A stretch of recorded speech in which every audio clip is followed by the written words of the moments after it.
Today we are going to do the puja of Adi Shakti. It's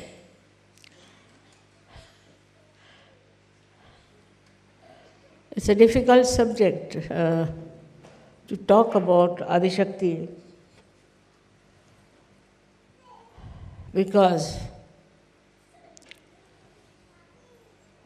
it's not easy to understand that Adi Shakti is the power of Sadashiva. Sadashiva is the God Almighty. She is his breath, as some people call it. Some say she is the desire, and some say that she is the entire power of Sadashiva, and Sadashiva cannot do anything without her powers.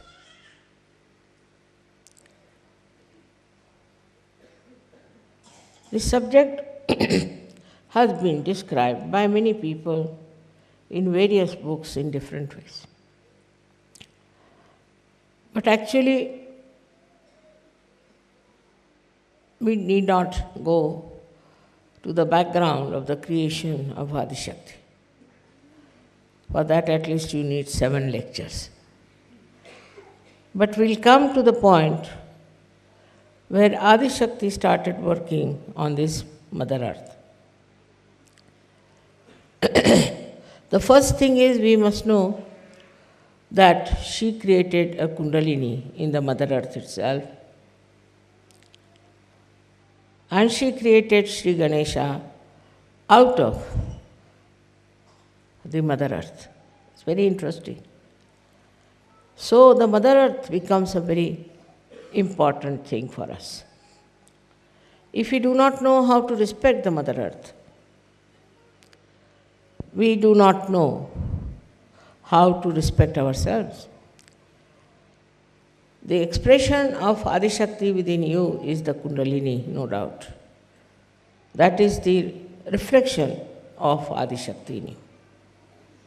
But the reflection in the Mother Earth is also expressed, as you all know, in different places, different countries, different cities, as the manifestation of chakras and Adi Shakti's creations.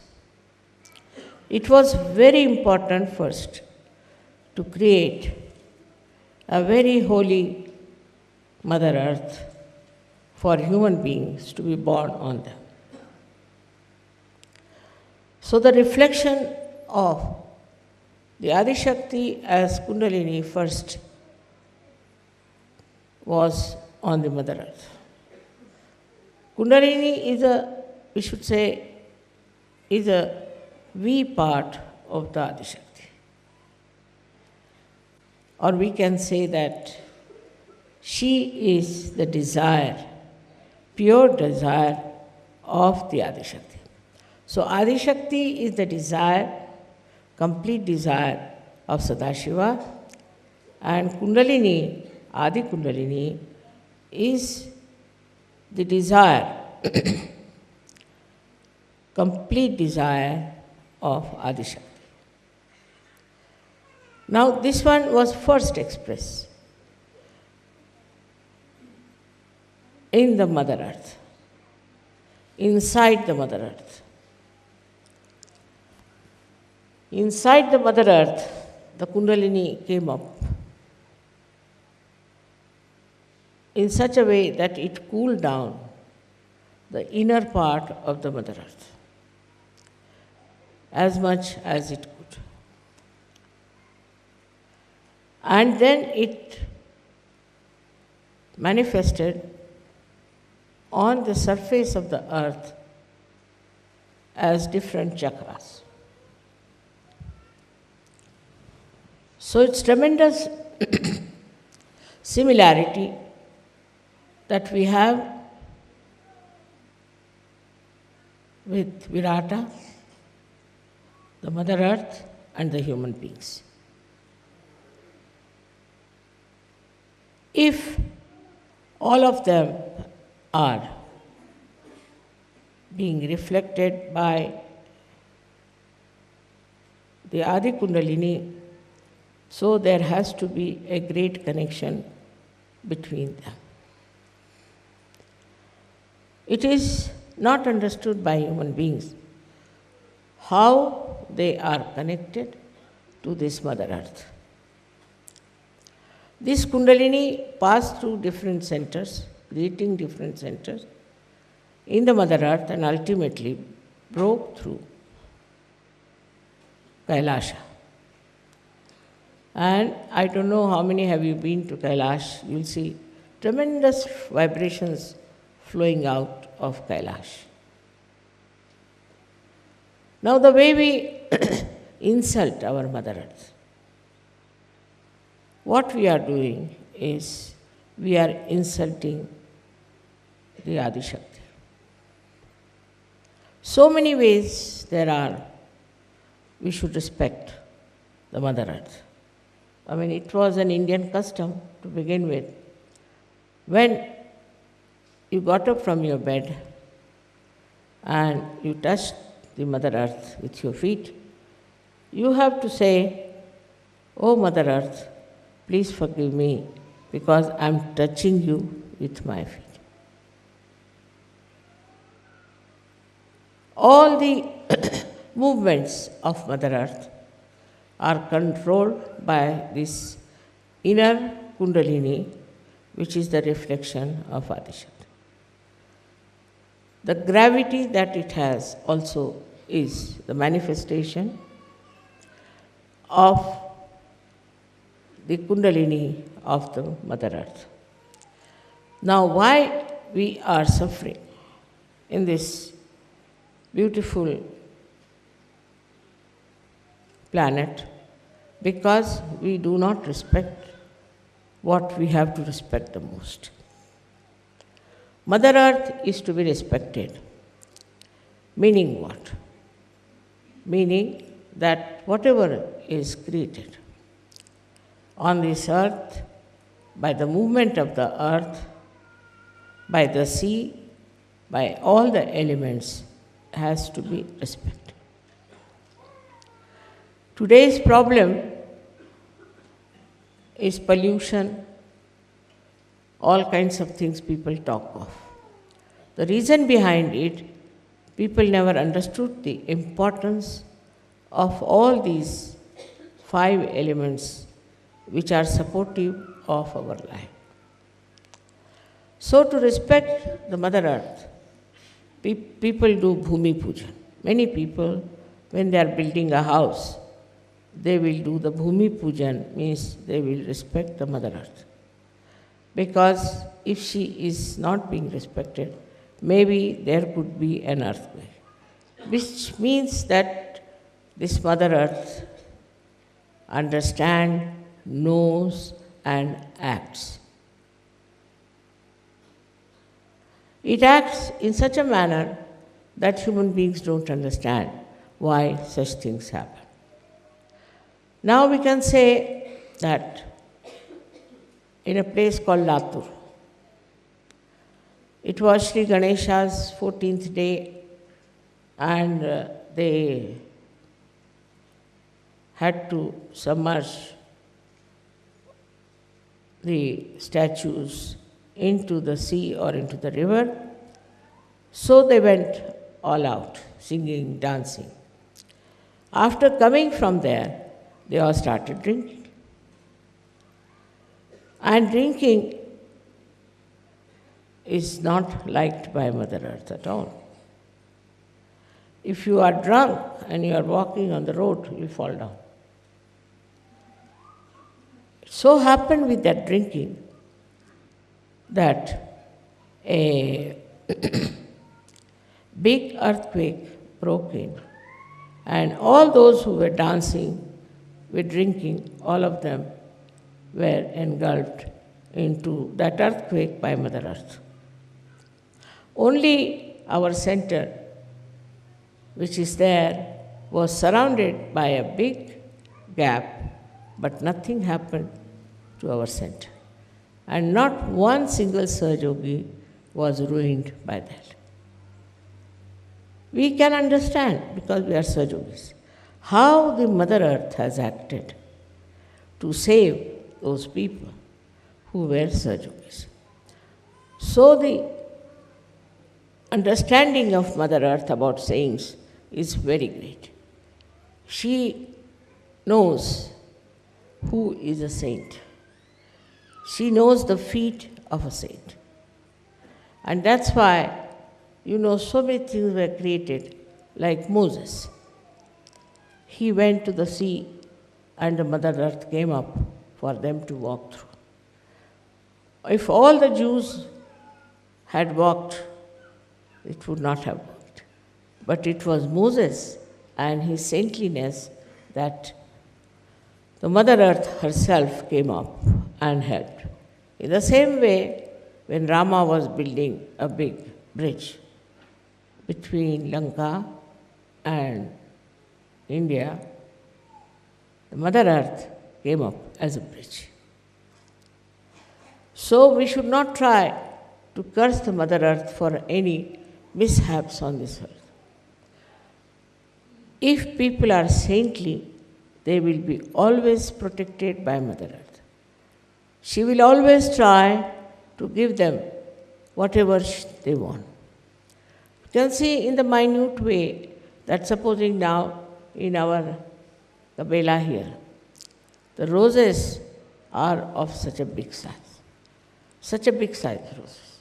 You won't find such big size in the whole world. But we have here such big ones. In Pratishthan, we had flowers of sunflower so big as that. One man could not lift it. Now, how is it all this is happening in particular places? Is the Mother Earth, who knows who is living here, who is walking on her back, we should say, or on her soil, because Mother Earth understands vibration. Now, certain places we say that are very holy.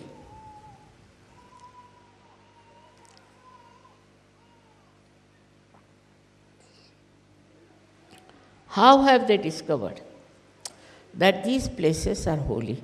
Because of magnetic forces. The magnetic forces in England, I was surprised, were crossing each other at a place called Oxted where we lived. They were crossing since long, but we lived there later on.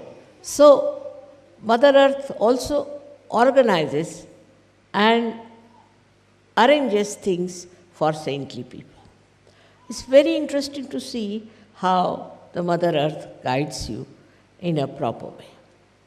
I mean, I don't know how many instances I can give you, but we don't understand the value of the understanding of this Mother Earth and her loving protection for all the saints. In the same way, we have to understand how the whole atmosphere, the rain, comes in at the right time, the moon, the sun, everything works out in such a beautiful manner because they know it's a saint. They know these are saintly people sitting. They know that they are pure people, that they are the essence of life, and they should be looked after. They should be cared for. They should be bothered for.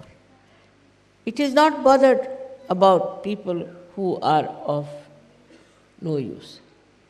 For example, now for Hajj, so many people went and so many were killed. Some went to Amarnath and they were killed because they were not saints, just ritualistic people going for a ritual which, in the discretion of the Mother Earth, was of no avail and of no uh, advantage to them. But nobody learns from this. Nobody learns. When so many people were going to, say, Amarnath were killed, Pakistan said, see, they should not have gone to this Amarnath. It's a false place. Why did they go there? And by going there, what has proved is that it's not a holy place. But when the Hajj thing took place, they had nothing to say. They didn't know how to explain this Hajj business and the dying of so many people. The reason is this, that these people have been going to Hajj all the time. Once there was a stampede with 32,000 people being injured and troubled and killed. Now this is it. Now what is Mother Earth suggesting? That going to these places, holy places, they are really holy, no doubt, going to these places, you are not doing any spiritual ascent. You are not achieving anything by going to these places which are really holy. That cannot be challenged. They are holy places. You must be knowing that I was born in Chhindwara. And Mecca and Chhindwara are on the same Cancer line. How is it? What is about Mecca? Mecca is Makkeshwar Shiv. It's a Shiva. Why did Muhammad Sahib ask people to worship a stone? He didn't believe in stones. He was against all kinds of idol worship. Then why did he say this black stone which is there has to be worshipped? For that people have to go there. What was the reason? Because he could feel the vibration, he could feel that it's a Swambhu. So he said it. So all the Muslims like mad are going there. By going there, nobody has improved. I have not seen anybody improved by going to Mecca. It's just a kind of a ritual.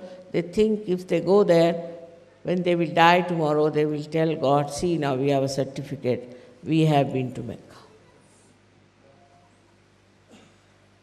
Like our Pope once upon a time used to give certificate that when you go to heaven, you can show the certificate that now you are a real Christian.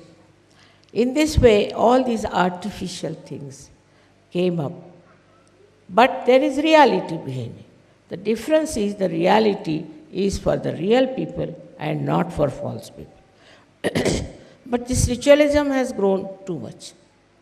Like in India, we have many Swambhus created by the Kundalini, again I would say, and which are really worshipped.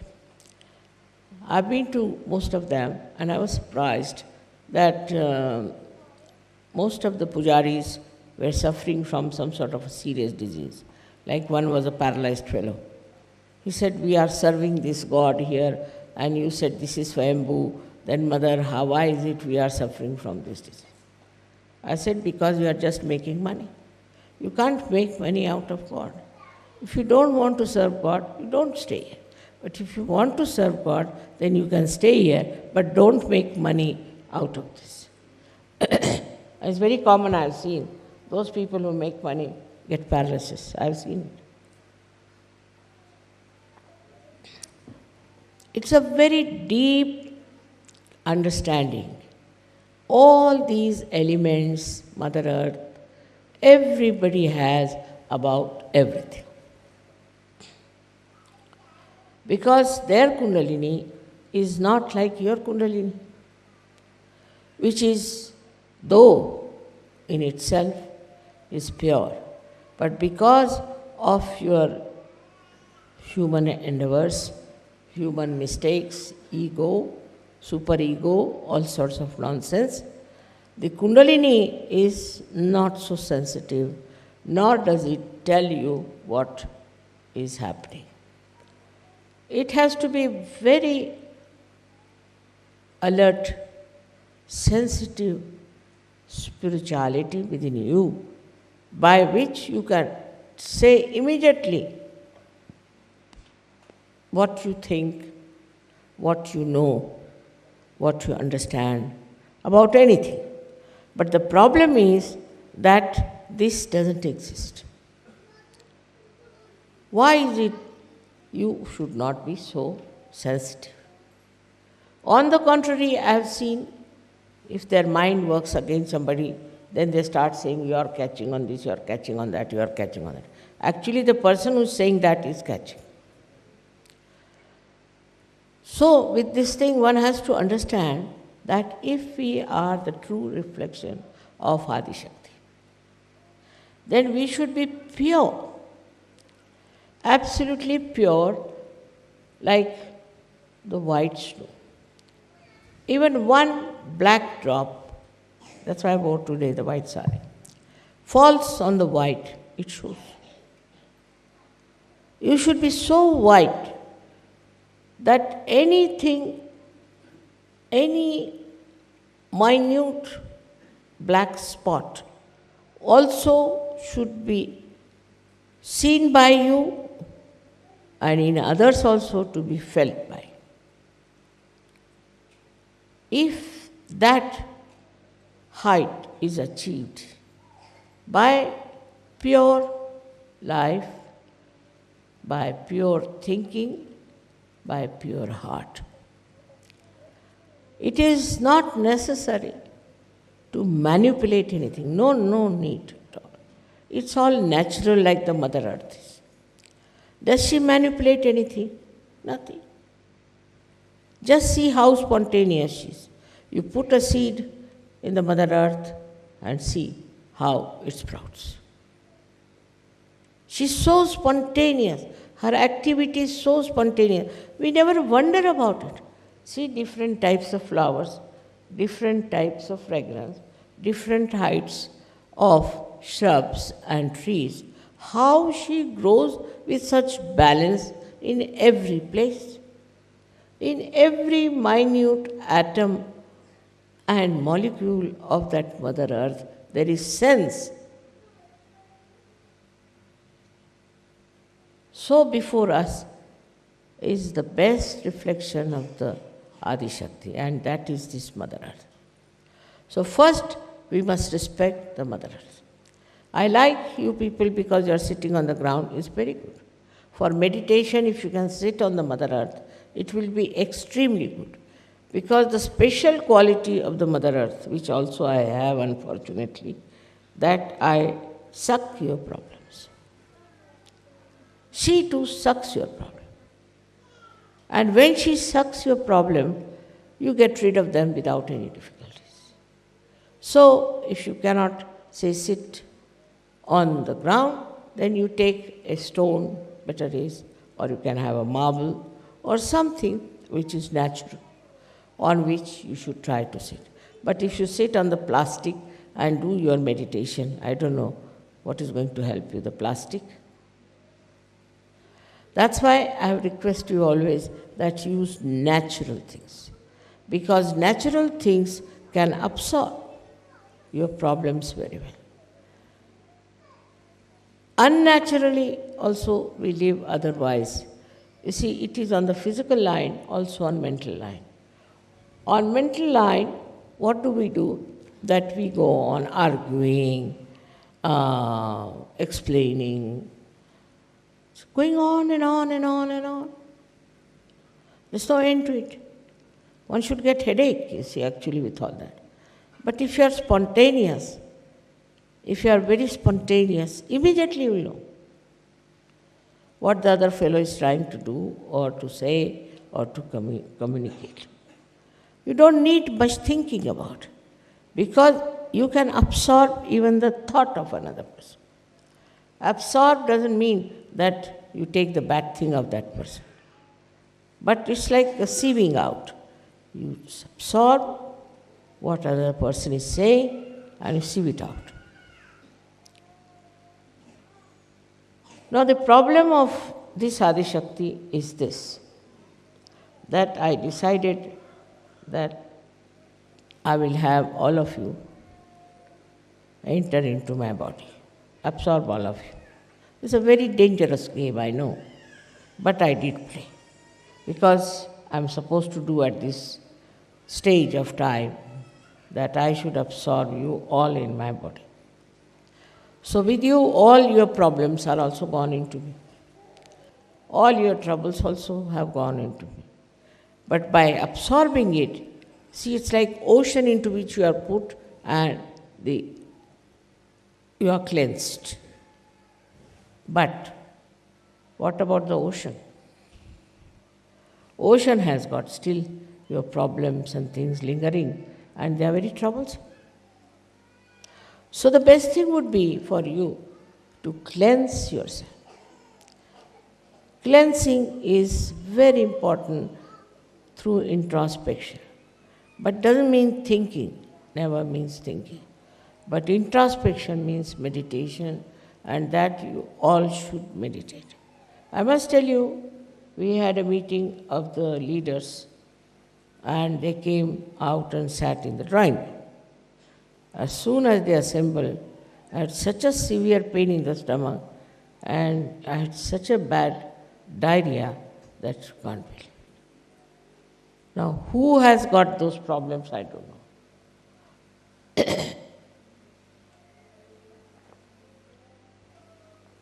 Who has brought these problems, I don't know. But as a mother, I don't mind anything. As long as you all get well and purified. Just like as the Mother Earth cares for you, I also care for you. And just like as the Mother Earth loves you, I also love you. Whether you are bad or good is not the point. But to be kind to me, if you could try to be really good Sahaja Yogis, not a show-offs, not business-like, not only thinking type, not argumentative, not criticizing others. If you just try to meditate every day, 10 to 15 minutes, I tell you, my health will be first class. Because I have taken your injections inside and they start torturing my life for nothing at all. See, so, now it's a risk I've run, and I'm sure you are all very sensible people. And you'll understand that your mother shouldn't suffer.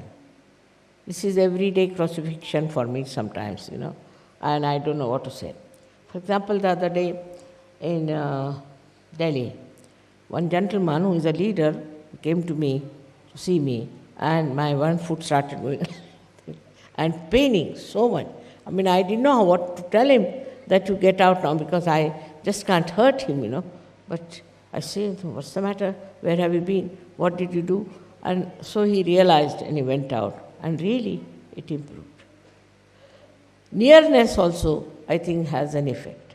Because if a man like that is, or a lady like that is full of problems, and she comes very much closer to my attention, then I have to take up the cross. It's like this. A very simple understanding should be that why are we in Sahaja Yoga? We are in Sahaja Yoga to ascend, to go higher and higher, as you sang yesterday. It was very entertaining yesterday, the way you talked about your ambition to be higher and higher. Really, it was very joy-giving, no doubt. But what are we doing about it?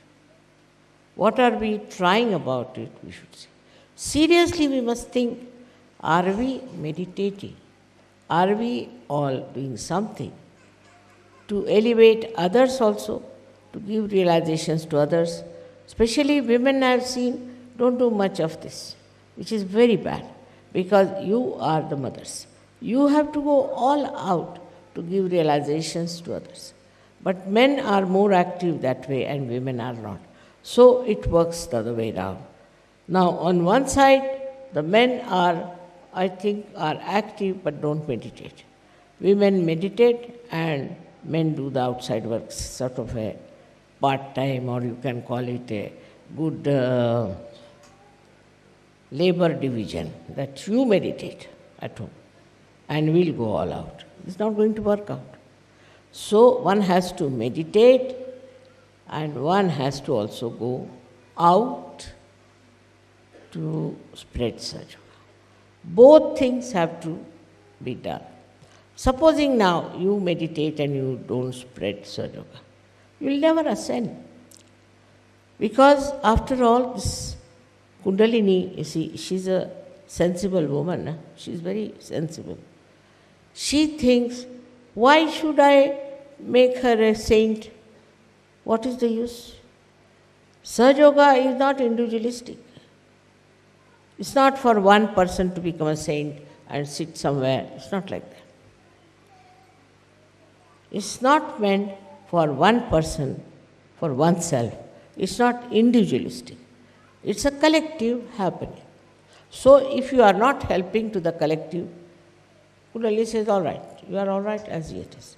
Just like our body.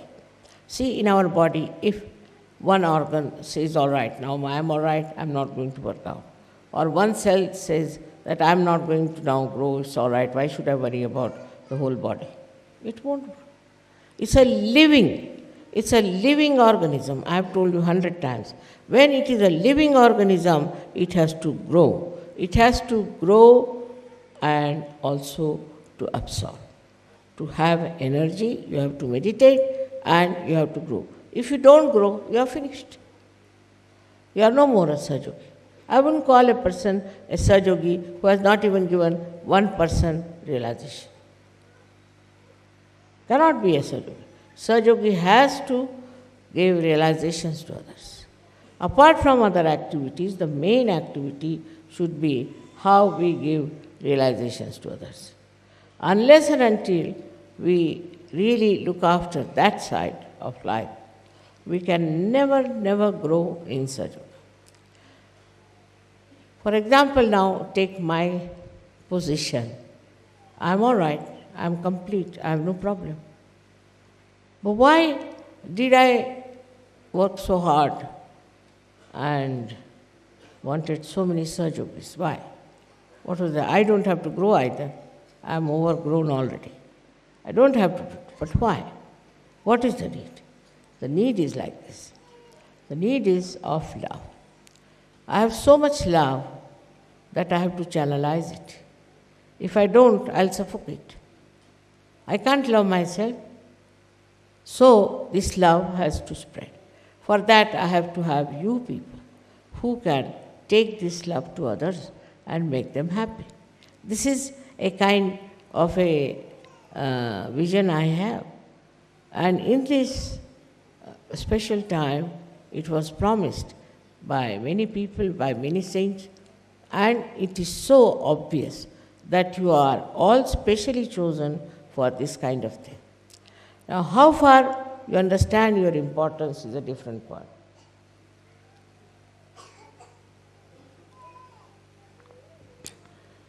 You do for your emancipation. All right, you meditate. But if you are not channelizing the love, the divine love, what is the use? Now supposing I repair something very nicely, I prepare this machine nicely, put it right, everything, and I don't speak. What's the use of having this? In the same way, if you work very hard, I know people who get up at 4 o'clock, have their baths, do meditation, sit down in the night, again they sit down for meditation. But they never go out. They never talk to others. They never spread Sahaja Yoga. They do not give divine love to others. So how can this great problem of this world be solved, that it has no love? It has never known divine love. It has to be given to them. They have to feel this divine love, this power of Adishakti. They have to know it. Otherwise, you have been selfish, I would say, that you had a nice time having all this and you have not given to others. This is the reason why Sahaja Yoga sometimes fails to create a proper balanced personality in a human being. Some people are like this, that now supposing a Sahaja Yogi has married another Sahaja Yogini. take a position like that. Now my desire is that they should develop a complete understanding of each other, love for each other, but love for Sahaja Yoga and for others. This is the only way we can justify marriage in Sahaja Yoga. Otherwise, why should they marry? But it doesn't happen like that. What happens is once they are married, then either they will quarrel, they will ask for divorce. If that doesn't happen, luckily, because in Sahaja Yoga it's so easy to get married, If that doesn't happen, then they start having their own family, their own homes, again becoming very small, very, very small, very limited. Did you come to Sahaja Yoga for that? You have to realize your responsibility. See this Mother Earth, how she knows her responsibility. She's just made out of nothing but soil, some mud. But look at her, how she's conscious, how she's particular, how she works it out, how she's attentive, how she's careful. While you, though you have been blessed so much by everything, are you thinking of giving it to others? With 12 disciples, whatever was the problem of Christianity, it was nothing good job, I must say, but still, Christianity spread out. Islam was not a very good job either, it spread out. All those bad jobs have spread out so much, so why not the good job of Sahaja Yoga? It has to spread. It has to go to various places. Try and find out where you can go and talk about it and do something good to others and help them somehow to rise above this common existence of misery, unhappiness, and destruction. The time is very short, and I think if you see the time, the rate at which we are moving is not proper. We have to be much faster, we have to go much ahead, and we have to create much more Sahaja Yogis through our consistent, very intensive effort. But it's a side issue, by the way. Sahaja Yoga is by the way. And this is why we are failing in our responsibility. We have to learn from the Mother Earth. You might say that, Mataji, how can we be like you? After all, you are Adishakti. Many people say, you are Adishakti, so what? You see, with one finger you can move things like that. But why should I? Why should I? What is the need? So in that reflection that you are me, in that reflection that the Mother Earth is me, in that beautiful creation within you, you have to become very sensitive to the need of the world. What is the need of the world? Today, if you fail, the whole thing will fail forever. Only very few will be there.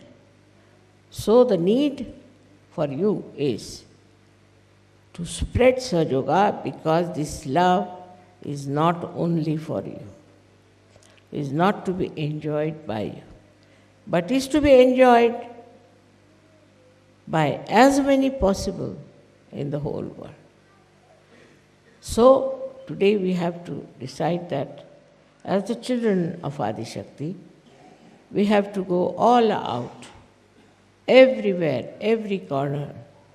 We have to shout and we have to tell loudly what is the time in which we are living and what is the responsibility that you have to fulfill as Sahaja Yogis. There must be some reason why you are here. Like in the beginning, Sahaja used to ask me, Mother, was I this last life? Was I Shivaji last life? Well, I said, what's the use? You might have been anything, but what are you today is much higher. Try to understand. You might be, say, Napoleon. You might be, say, one of the kings there, or maybe the queen from somewhere. So what? What did they do? Did they raise anybody's Kundalini? Did they have any power? Even the disciples of Christ, or even Muhammad Sahab's disciples, anyone, did they do it? Did they have any understanding of Kundalini? Did they have any love for others that they should give them realization? There were some Sufis, they never gave realization to anyone. There were so many saints who never gave realization to anybody. Muhammad Sahib never gave realization to anybody. Gautam Buddha never gave realization to anybody. Think of it. Christ never gave realization to anybody. Anybody. Krishna did not do it, Rama did not. Nobody but you can do it. You can do it and you know everything about Kundalini. It's a very big thing because you are children of the Adi Shakti. You are here and your mother is here. It's a very, very fortunate thing for me that you are here. I'm very proud of you. But again and again, I have to tell you that the work has to be with a faster speed. We have to move with a faster speed and get more people to Sahaja Yoga. It is rather difficult for me to say something forcefully. That's not my nature, you know. Can't get into tempers and cannot get angry. And I cannot forcefully say something to you. But if you fail, then only thing will be that you have failed me completely. It means that. Nothing less than that. And if you don't want to do it, then I would request all of you to take a vow today that you will spread Sahaja Yoga and you will talk about Sahaja Yoga, know about Sahaja Yoga. There are many who don't know anything. Also, it's very surprising, there are Sahaja Yogis, they don't know anything. And don't create problems for me, like marriage, we can't now live with the wife, we can't live with the husband. All sorts of nonsensical problems people create for me in Sahaja Yoga. Are you here to create problems or to remove problems of people? So on the whole, we have done well, I must say, but it's not the final. We have to work faster, with more enthusiasm and joyfully. You don't know what joy you get when you give realization to somebody. The most joyful moment is when you give realizations to others. Just try, once you enjoy it, then you want more and more and more. Now, after Sahaja Yoga, really, the want disappears into this desire that, my God, this man is going, should I call him and give him realization? On the street, you will feel like, come here, I want to give you something. You make him sit down, give realization. This will be your style, like mad. You say, oh, no, look at this. This gentleman is without any realization, let us give. We'll have to go to churches, we'll have to go to universities, we'll have to go to all such congregations where they have no idea about what they can achieve. And then tell them, without any fear, without any malice.